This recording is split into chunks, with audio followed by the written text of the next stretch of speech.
Start in the East because I feel like that's the easiest one to run through. Okay, so we have the play-in tournament. We have the Miami Heat going up against the Atlanta Hawks, and then the loser of that game is going to be facing the Toronto Raptors or the Chicago Bulls. And I have the Chicago Bulls beating the Toronto Raptors. I love Zach LaVine. I love DeMar DeRozan. And if there's two players that are going to show up and show out on a one-game basis, I have the most faith in Zach LaVine and DeMar DeRozan, who has playoff experience. So do I you agree think with this. they get out of there? And then the Toronto Raptors, it's just like, you guys got absolutely mollywopped by the Celtics bench. And Sam Hauser went up there and dropped 26 on your head. I think the Raptors were a great story 4 years ago, and that's awesome. And I like Pascal Siakam a lot. Yeah. But at the same time, I just don't think they have enough talent. When I look at the Bulls, on the other hand, you have Zach LaVine, dog. You have DeMar DeRozan, who still has a lot left in the tank. And I think the Bulls roster is still pretty full. They just had a lot of injuries this year, which is what brought them down to that 10th seed. So I think the Yeah. Bulls win that game. And then you still got Vucevic, you still got Caruso there, so you still got some heart, You and do got some heart. you have some championship moxie with Alex Caruso there. Yes. So I definitely think you get out of there. The Heat, I have a feeling that the Heat are going to win just because I have faith in Jimmy Butler. And if there's a team that's going to erupt from three, it's probably the Miami Heat, where you have Tyler Hero still on that team and he can erupt at any moment. And then you have Jimmy Butler, Bam Adebayo, and Eric Spoelstra as a pretty phenomenal head coach. I know the Hawks still have Quinn Snyder, but it's still a team that's adjusting to a new head coach, and I think they can make the playoffs, and I do think they inevitably will get that 8th seed and beat the Chicago Bulls. However, I have the Miami Heat walking into that 7th seed, and then that'll give us Heat Celtics in the first round. Yeah, I agree with the Heat because they do this thing that the Hawks don't do, which is play defense. Yeah. And Jimmy Butler, I mean, he carried a Heat team to the finals against the Lakers. And the Heat, they're one of those teams that in the regular season, they're like good, not great. And this is a team that battled a lot of injuries as well this past year. But in the playoffs, if there's any team that's like maybe doesn't really, you know, everyone kind of overlooks, it's always the Heat. You have Jimmy Butler, he can put up buckets. They play defense, they have a great head coach and just a winning culture. So give me the Heat to win that game, and I think they win pretty handedly, which would set up Hawks and Bulls. And for this, I almost want to lean the Bulls because I just don't really know what the Hawks. I like Trey Young, Yeah. but something tells me the Bulls are going to dial it up and win this game. Yeah, I agree with that feeling, and I have that feeling too, but I can't pick against Trey Young right now. Back-to-back assist leader in the NBA. Had led the league in assists last year, led the league in assists this year. So he is the driving force behind that team, and he is the best player on the court. And it's going to be a home game in Atlanta, which I feel like in the NBA, when it's a playoff environment, I feel like the home game matters a lot, especially with the refs. And if you're at home, as sad as it is, you're going to get more calls, which I think for inevitably for a one and done game, that's going to be something that is a huge factor. And the fact that Zach LaVine, DeMar DeRozan, they're still taking jumpers. They're not 3-point shooters. So I feel like the Hawks are inevitably going to be able to outscore them. I don't really. I mean, I'm going to pick the Bulls to win this game, but I think whoever faces the Bucks are going to get annihilated. So Yeah. I'll go with the Bulls here, but I mean, we all know what's going to happen in that first round. Yeah. So I have it as a conference championship rematch from a few years ago with Hawks and Bucks. And then you have Bulls and Bucks, which is a rematch of the first round matchup last year. Yes, and the Bucks sweep them easily. Yeah, the Bucks sweep either of those teams, which brings us to Celtics versus the Miami Heat.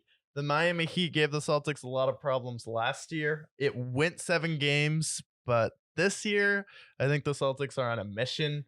And it was one of those things, they got a taste of the NBA Finals. They were up 2-1, and they just fell short. And a lot of the people who are on ESPN, like, oh, the Celtics kind of fell off. They were 14-11 in their last 2 games, coming into when they just absolutely annihilated the last 2 teams they played with their bench. And Peyton Pritchard showed he can get a 30-point triple-double versus the team's backups and Sam Hauser. So you have a lot of depth on this team. And your backup unit is run by Derek White and Malcolm Brogdon. And Malcolm Brogdon is not afraid to let a big shot rip, which I think is very important. Malcolm Brogdon, former six man of the year, really good defender. Also, Derek White has a case to be first team all defense or second team all defense, Mhm. is the leading shot contester for a guard. And then he also has the most blocks for a guard. So Derek White is a legitimate defender. So is Malcolm Brogdon. And they're also legitimate playmakers. And then Derek White is legitimately tough, where he played all 82 games. Did not Mhm. miss a game all regular season. And then we get Robert Williams, Al Horford, Jason Tatum, Jalen Brown, and Marcus Smart all ready to go in the first round. And your bench is a lot deeper than it was last year. This is a different Celtics team. This is a motivated Celtics team, and they are hungry to get back to the NBA Finals. And I feel like the concern of Jalen Brown leaving is real this year. And I think if they don't win the NBA Finals, it's kind of time to like, okay, we've done everything we can to build around Jalen and Jason. Maybe it's time to move in a different direction. Sure. I mean, Celtics and Heat. I picked the Celtics to win in five. I think the Five. Heat. I think the Heat can win like a sneaker game because they're gonna play competitive. The Heat can play good defense. The problem is that so can the Celtics, and the Celtics are a better defensive team than the Heat are. Yeah. So, I mean, you look at all the scoring options on the Celtics, and you look at all the scoring options on the Heat. The Celtics, I can name about 7 or 8 players that can get you a bucket. On the Heat, I can name you Jimmy Butler. Yeah. So I think it's pretty obvious. The Celtics take care of business. I'm going to give the Heat some respect and just give them a game because they match up with the Celtics pretty well. Yeah. And then that leads to the Sixers and Nets. I mean, what's left of the Nets and the Sixers, who are with MVP front runners in Joel Embiid. They still have James Harden, and then obviously we know the rest of that team. And the Nets, who are kind of in the playoffs because of how hot they started with what was left of the big three of the Nets. So, what do you think this goes? I think this goes six. I don't really think that the 76ers have been stellar playoff performers the past few years. And honestly, this is a series where I could see the 76ers dropping game one and then maybe probably game four down the road and it being tied up 2-2. And then Joel Embiid just taking over the series towards the end. But Nick Claxton, pretty good defender, can match up with Joel Embiid. And then Mikal Bridges has stepped up and shown he can be a legitimate player. He's had a few games where he's dropped 30. He had a game where he dropped 44. And then Spencer Dinwiddie is a legitimate player. So they have talent. And then the fact that James Harden isn't really himself anymore. And then when the playoffs come around, James Harden is not James Harden in the regular season. So it's like Embiid, not a very good playoff performer once he gets out of the first round. And then James Harden is not a stellar performer anymore. He's not putting up the big numbers from three anymore. He's not hitting those step backs. He's not dropping 30-point triple doubles like he has before. Do I think we're going to see an old James Harden? Not really. And I think this series is just going to come down to Joel Embiid taking over. But can I see the Nets getting hot from three a few nights? Absolutely. Yeah, I like the Sixers in five. I do think there's going to be some close games in there, Yeah, but I think that's just the Sixers just have a much better roster. So I for think sure. Yeah. so they should win in five. Yeah. I still want to give the Nets respect and give them a game because they are a weirdly good team despite the fact that they got rid of their two big stars. Yeah. So I give them five. And then we go to the Cavs and Knicks series with Darius Garland and Spider, with the Knicks led by Julius Randle and Jalen Brunson. How do you think the series goes? Oh, it's a sweep.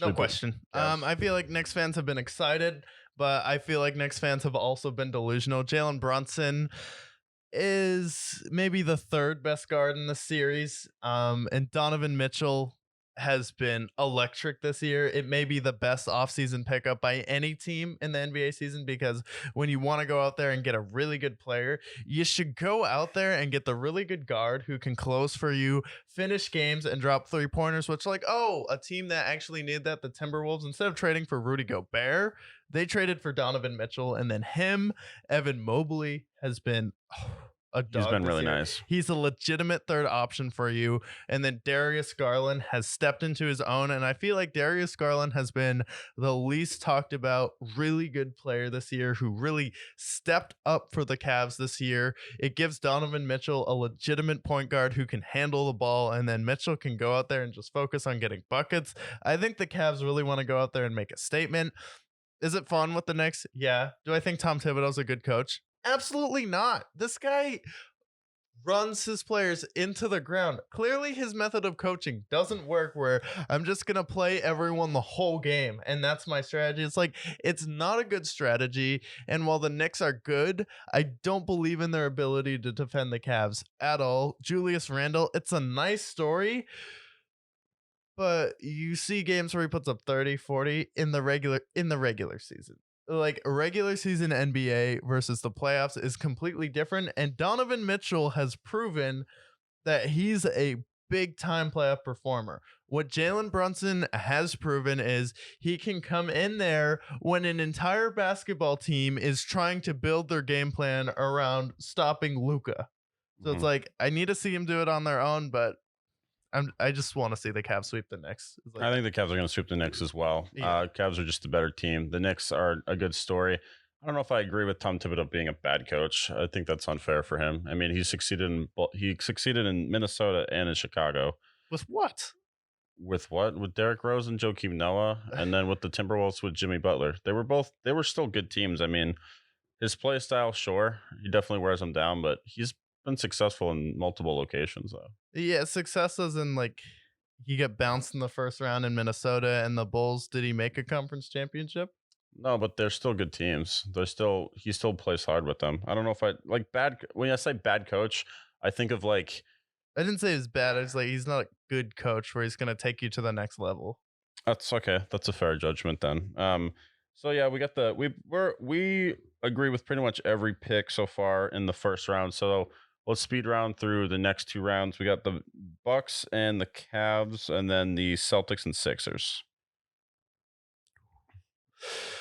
Celtics and Sixers. I'm gonna go Celtics and six. I feel like that's a tough series, and Joel Embiid is gonna have some monster games, but I don't believe in Doc Rivers. I think he's shown that he's kind of been giving away leads. I could see the honestly the Sixers going up 2-1, and then the Celtics winning three straight games and winning that series. So I think that's a series where Tatum and Jalen Brown have always dominated the 76ers, and the Celtics always have. I think it'll be a decently competitive series, but as far as closing goes, the Celtics just have too much depth and they're going to wear the 76ers down. Yeah, I agree. I think the Celtics actually win in five because the Celtics own the Sixers. Yeah. The Yeah. last like since I've watched basketball, like there's something about even if the Sixers have a better roster, which in this year they don't. At this point, like the Celtics, I think play better defensively. They have better overall scores. If you can contain Embiid, I think you can contain the Sixers for the Celtics, and it's like Yeah. they have the players to stop them. They got plenty of good big men. So give me the Celtics in five. I think they take care of business against the Sixers. Yeah, and Joel Embiid hasn't proven that he can lead a team yet. When they did have a playoff push, Jimmy Butler was on that team. He has Hmm. not done too much with Jimmy Butler. He lost to Trae Young and the Hawks. Tyrese Maxey's a good story, but is he Jalen Brown? Is he defensively as capable as Derek White, Marcus Smart, or Malcolm Brogdon? No, I think all three of those guys. And also, Marcus Smart owns James Harden. Yeah. Like So he has, exactly. That's why I think they win in five for sure.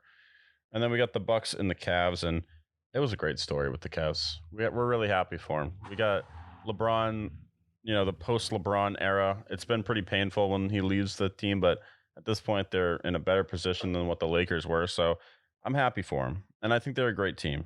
However, the Bucks are gonna win this series. It's gonna be Celtics Bucks in the Eastern Conference Finals.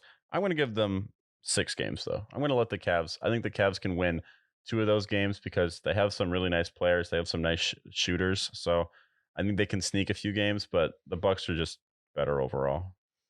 yeah, I think the Bucks are just better overall, and I think the key matchup is going to be who Drew Holiday guards, whether he's going to take on Darius Garland, the ball handler, or if he's going to go and try and lock down Spitta. But one thing that the Bucks do is they let you take a lot of open threes. They give up the most threes in the NBA, which it seems to be working because they are the number one seed and they have been the past 2 years. So, well, I think the Bucks are the much better team. I do have a feeling this goes seven, and then Giannis has a monster game to finish him off. But I don't think the Cavs are any team to scoff at this year, No. and I don't think they're scrubs whatsoever. And I think Donovan Mitchell has proved that he can be a big time playoff performer. And then when his best player isn't the clown of the league, I think he's gonna be definitely in a better spot. So I think Darius Garland, Evan Mobley,